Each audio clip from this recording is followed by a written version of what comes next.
ಆತ್ಮೀಯ ಸ್ನೇಹಿತರೆ ಎಲ್ಲರಿಗೂ ಗೋಲ್ ಬೋರ್ಡ್ ನ್ಯೂಸ್ ಚಾನಲ್ಗೆ ಸ್ವಾಗತ. ಕೊನೆಗೂ ಗೃಹಲಕ್ಷ್ಮಿ ಯೋಜನೆಯ 21ನೇ ಕಂತಿನ ಹಣಕ್ಕಾಗಿ ವೇಟ್ ಮಾಡ್ತಾ ಇರುವಂತಹ ರಾಜ್ಯದ ಮಹಿಳೆಯರಿಗೆ, ಗೃಹಲಕ್ಷ್ಮಿಯರಿಗೆ ಗುಡ್ ನ್ಯೂಸ್ ಅಂತೇಳಿನೇ ಹೇಳ್ಬೋದು ಸ್ನೇಹಿತರೆ.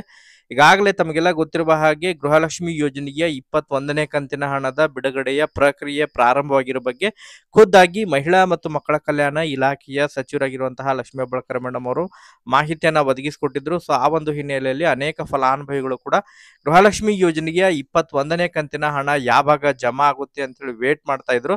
ಸೊ ಒಟ್ಟಾರೆಯಾಗಿ ಇದೀಗ ಗೃಹಲಕ್ಷ್ಮಿ ಯೋಜನೆಯ 21ನೇ ಕಂತಿನ ಹಣ ಬಿಡುಗಡೆಗೆ ಸಂಬಂಧಪಟ್ಟಂತೆ ಮಾಹಿತಿಗಳು ಲಭ್ಯವಾಗ್ತಾ ಇದಾವೆ ಸ್ನೇಹಿತರೆ. ಕೊನೆಗೂ ಗೃಹಲಕ್ಷ್ಮಿ ಯೋಜನೆಯ 21ನೇ ಕಂತಿನ ಹಣ ಫಲಾನುಭವಿಗಳ ಖಾತೆಗಳಿಗೆ ಜಮಾ ಆಗ್ಲಿಕ್ಕೆ ಪ್ರಾರಂಭವಾಗಿರೋ ಬಗ್ಗೆ ಮಾಹಿತಿಗಳು ಲಭ್ಯವಾಗ್ತಾ ಇದ್ದು, ವಿತ್ ಪ್ರೂಫ್ ತಮಗೆ ಇನ್ಫಾರ್ಮೇಶನ್ ಅನ್ನ ಪ್ರೊವೈಡ್ ಮಾಡ್ತೇನೆ ಸ್ನೇಹಿತರೆ. ಯಾರಿಗೆಲ್ಲ ಮತ್ತು ಯಾವ್ಯಾವ ಜಿಲ್ಲೆಗಳಿಗೆ ಗೃಹಲಕ್ಷ್ಮಿ ಯೋಜನೆಯ 21ನೇ ಕಂತಿನ ಹಣ ಜಮಾ ಆಗಿದೆ ಮತ್ತು ಇವತ್ತು ಸಾಯಂಕಾಲದವರೆಗೆ ಯಾವ್ಯಾವ ಜಿಲ್ಲೆಗಳಿಗೆ ಜಮಾ ಆಗಲಿದೆ ಎಂಬುದರ ಬಗ್ಗೆ ಕಂಪ್ಲೀಟ್ ಆದಂತಹ ಇನ್ಫಾರ್ಮೇಶನ್ ಅನ್ನ ತಮಗೆ ತಿಳಿಸ್ತಾ ಹೋಗ್ತೇನೆ ಸ್ನೇಹಿತರೆ. ಅದರ ಜೊತೆಗೆ ಈ 20ನೇ ಕಂತಿನ ಹಣ ಕೂಡ ಜಮಾ ಆಗ್ತಾ ಇರೋ ಬಗ್ಗೆ ಮಾಹಿತಿಗಳು ಲಭ್ಯವಾಗ್ತಾ ಇದಾವೆ.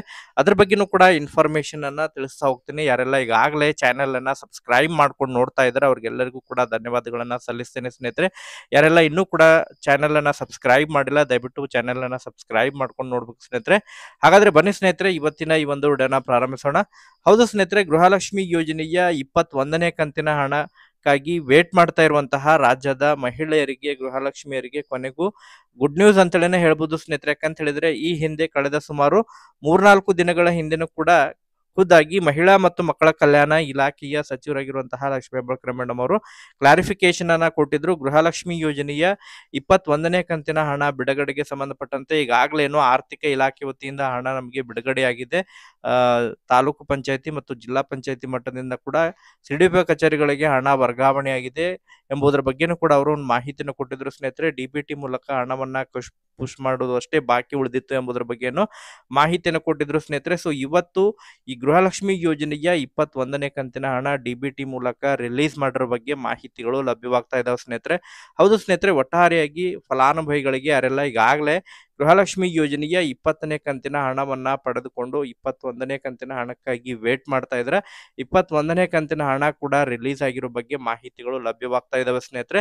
ಸೊ ಹಾಗಾದ್ರೆ ಯಾವ್ಯಾವ ಜಿಲ್ಲೆಗಳಿಗೆ ಈಗ ಜಮಾ ಆಗಿದೆ ಎಂಬುದರ ಬಗ್ಗೆ ಕೂಡ ಮಾಹಿತಿನ ತಿಳಿಸ್ತಾ ಹೋಗ್ತೇನೆ. ಅದ್ರ ಜೊತೆಗೆ ಇವತ್ತು ಸಾಯಂಕಾಲದವರೆಗೂ ಕೂಡ ಯಾವ್ಯಾವ ಜಿಲ್ಲೆಗಳಿಗೆ ಜಮಾ ಆಗಲಿದೆ ಅದ್ರ ಬಗ್ಗೆನೂ ಕೂಡ ಮಾಹಿತಿಗಳನ್ನ ತಿಳಿಸ್ತಾ ಹೋಗ್ತೇನೆ ಸ್ನೇಹಿತರೆ. ಈಗಾಗಲೇ ಈ 20ನೇ ಕಂತಿನ ಹಣ ಕೂಡ ಕೆಲವೊಂದಿಷ್ಟು ಫಲಾನುಭವಿಗಳಿಗೆ, ಯಾಕಂತ ಹೇಳಿದ್ರೆ ಈಗಾಗಲೇ ಕಳೆದ ಸುಮಾರು 15-20 ದಿನಗಳು ಕಳೆದಿದ್ದಾವೆ. ಗೃಹಲಕ್ಷ್ಮಿ ಯೋಜನೆಯ 20ನೇ ಕಂತಿನ ಹಣ ಜಮಾ ಮಾಡ್ತಾನೆ ಬರ್ತಾ ಇದ್ದಾರೆ. ಏನು ಈ ಹಿಂದೆ ಗೃಹಲಕ್ಷ್ಮಿ ಯೋಜನೆಯ ಹಣವನ್ನ ನೇರವಾಗಿ ಸಿಡಿಪಿಒ ಕಚೇರಿ ಮೂಲಕ ನೇರವಾಗಿ ಡಿಬಿಟಿ ಮೂಲಕ ಹಣವನ್ನ ಜಮಾ ಮಾಡ್ತಿದ್ರು. ಮ್ಯಾಕ್ಸಿಮಮ್ ಆಗಿ ರಾಜ್ಯದಲ್ಲಿ ಏನು ನೋಂದಣಿ ಮಾಡ್ಕೊಂಡಿರುವಂತಹ ಸುಮಾರು 1,24,00,000 ಫಲಾನುಭವಿಗಳಿದ್ದಾರೆ. ಅವರಿಗೆ ಮ್ಯಾಕ್ಸಿಮಮ್ ಆಗಿ 5-6 ದಿನಗಳಲ್ಲಿ ಜಮಾ ಆಗ್ತಾ ಇತ್ತು ಸ್ನೇಹಿತರೆ. ಬಟ್ ಕೇಂದ್ರ ಸರ್ಕಾರದ ಹೊಸ ನಿಯಮ ಇರುವಂತಹ ಕಾರಣಕ್ಕಾಗಿ ಜಿಲ್ಲಾ ಪಂಚಾಯಿತಿ ಮತ್ತು ತಾಲೂಕು ಪಂಚಾಯಿತಿ ಅನುದಾನವನ್ನ ಬಳಕೆ ಮಾಡಬೇಕು. ಸೊ ಆ ಒಂದು ಹಿನ್ನೆಲೆಯಲ್ಲಿ ಈ ಒಂದು ಪ್ರೊಸೆಸ್ ಅನ್ನ ಡಿಲೇ ಮಾಡಿರುವಂತಹ ಕಾರಣಕ್ಕಾಗಿ ಗೃಹಲಕ್ಷ್ಮಿ ಯೋಜನೆಯ ಹಣ ಈ ಇಲಾಖೆಗೆ, ಜಿಲ್ಲಾ ಪಂಚಾಯಿತಿ ಮತ್ತು ತಾಲೂಕ್ ಪಂಚಾಯಿತಿ ಇಲಾಖೆಗೆ ಲಿಂದ ಮಹಿಳಾ ಮತ್ತು ಮಕ್ಕಳ ಕಲ್ಯಾಣ ಇಲಾಖೆಗೆ ವರ್ಗಾವಣೆಯಾಗಿ ಜಮಾ ಆಗ್ಬೇಕಂತ ಹೇಳಿದ್ರೆ ಫಲಾನುಭವಿಗಳ ಖಾತೆಗಳಿಗೆ ಸೇರ್ಲಿಕ್ಕೆ ಸ್ವಲ್ಪ ಕಾಲಾವಕಾಶ ತೆಗೆದುಕೊಳ್ತಾ ಇದೆ ಎಂಬುದರ ಬಗ್ಗೆ ಮಾಹಿತಿಯನ್ನ ಮಹಿಳಾ ಮತ್ತು ಮಕ್ಕಳ ಕಲ್ಯಾಣ ಇಲಾಖೆಯ ಸಚಿವರು ಏನು ಕೊಟ್ಟಿದ್ರು. ಸೊ ಆ ಒಂದು ಹಿನ್ನೆಲೆಯಲ್ಲಿ ಈಗಾಗಲೇ ಡಿಬಿಟಿ ಮೂಲಕ ಪುಷ್ ಮಾಡಿರೋ ಬಗ್ಗೆ ಮಾಹಿತಿಗಳು ಕೂಡ ಒದಗಿಸ್ತಾ ಇದ್ದಾರೆ ಸ್ನೇಹಿತರೆ. ಹೌದು ಸ್ನೇಹಿತರೆ, ಈಗಾಗಲೇ ಗೃಹಲಕ್ಷ್ಮಿ ಯೋಜನೆಯ 21ನೇ ಕಂತಿನ ಹಣವನ್ನ ಡಿಬಿಟಿ ಮೂಲಕ ರಿಲೀಸ್ ಮಾಡಿರೋ ಬಗ್ಗೆ ಮಾಹಿತಿಗಳು ಲಭ್ಯವಾಗ್ತಾ ಇದಾವೆ. ಸೊ ಹಾಗಾದ್ರೆ ಯಾವ್ಯಾವ ಜಿಲ್ಲೆಗಳಿಗೆ ಗೃಹಲಕ್ಷ್ಮಿ ಯೋಜನೆಯ 21ನೇ ಕಂತಿನ ಹಣ ಈಗ ಮೊದಲನೇ ಹಂತದಲ್ಲಿ ಜಮಾ ಆಗಲಿದೆ ಸ್ನೇಹಿತರೆ. ಈಗ ಮೊದಲನೇ ಹಂತದಲ್ಲಿ ಬೆಂಗಳೂರು ಸುತ್ತಮುತ್ತಲು ಜಿಲ್ಲೆಗಳಿಗೆ ಸುಮಾರು 5-6 ಜಿಲ್ಲೆಗಳಿಗೆ ಗೃಹಲಕ್ಷ್ಮಿ ಯೋಜನೆಯ ಹಣ ಇವತ್ತಿನಿಂದ ಜಮಾ ಆಗಲಿದೆ ಎಂಬುದರ ಬಗ್ಗೆ ಮಾಹಿತಿಯನ್ನ ಒದಗಿಸಿದ್ದಾರೆ ಸ್ನೇಹಿತರೆ. ಬೆಂಗಳೂರು ನಗರ ಆಗಿರ್ಬೋದು, ಬೆಂಗಳೂರು ಗ್ರಾಮಾಂತರ ಆಗಿರ್ಬೋದು, ರಾಮನಗರ, ಮಂಡ್ಯ ಆಗಿರ್ಬೋದು, ಮೈಸೂರು, ಚಿಕ್ಕಬಳ್ಳಾಪುರ ಜಿಲ್ಲೆಗಳಿಗೆ ಗೃಹಲಕ್ಷ್ಮಿ ಯೋಜನೆಯ 21ನೇ ಕಂತಿನ ಹಣ ಜಮಾ ಆಗಲಿದೆ ಸ್ನೇಹಿತರೆ. ಎಲ್ಲರ ಖಾತೆಗಳಿಗೂ ಕೂಡ ಹಣ ಜಮಾ ಆಗುವುದು ಇವತ್ತೇ ಜಮಾ ಆಗುವುದು ಬಹುತೇಕ ಡೌಟ್. ಯಾಕಂತ ಹೇಳಿದ್ರೆ ಸುಮಾರು 3-4 ದಿನಗಳು ಕಾಲಾವಕಾಶ ಇರುತ್ತೆ ಸ್ನೇಹಿತರೆ. ಸುಮಾರು 4ರಿಂದ 5 ಹಂತದಲ್ಲಿ ಗೃಹಲಕ್ಷ್ಮಿ ಯೋಜನೆಯ ಹಣವನ್ನ ಜಮಾ ಮಾಡ್ತಾ ಇದ್ದಾರೆ. ಒಂದು ಹಂತದ ಹಣ ಜಮಾ ಆಗ್ಬೇಕಂತ ಹೇಳಿದ್ರೆ ಸುಮಾರು 3-4 ದಿನಗಳು ಕಾಲಾವಕಾಶ ಹಿಡಿತಾ ಇದೆ ಸ್ನೇಹಿತರೆ. ಸೊ ಒಟ್ಟಾರೆಯಾಗಿ ಹಣ ರಿಲೀಸ್ ಆಗಿರೋ ಬಗ್ಗೆ ಮಾಹಿತಿಗಳು ಲಭ್ಯವಾಗ್ತಾ ಇದಾವೆ. ಸೊ ಯಾರೆಲ್ಲ ಈ ಒಂದು ಜಿಲ್ಲೆಯವರು ಇದ್ರಿ ಕಮೆಂಟ್ ಗಳನ್ನ ಮಾಡೋದ್ರ ಮೂಲಕ ಮಾಹಿತಿಯನ್ನು ಒದಗಿಸ್ಕೊಡ್ರಿ. ಸಾಯಂಕಾಲದವರೆಗೆ ತಮ್ಮ ಖಾತೆಗೆ ಹಣ ಜಮಾ ಆಗಲಿದೆ.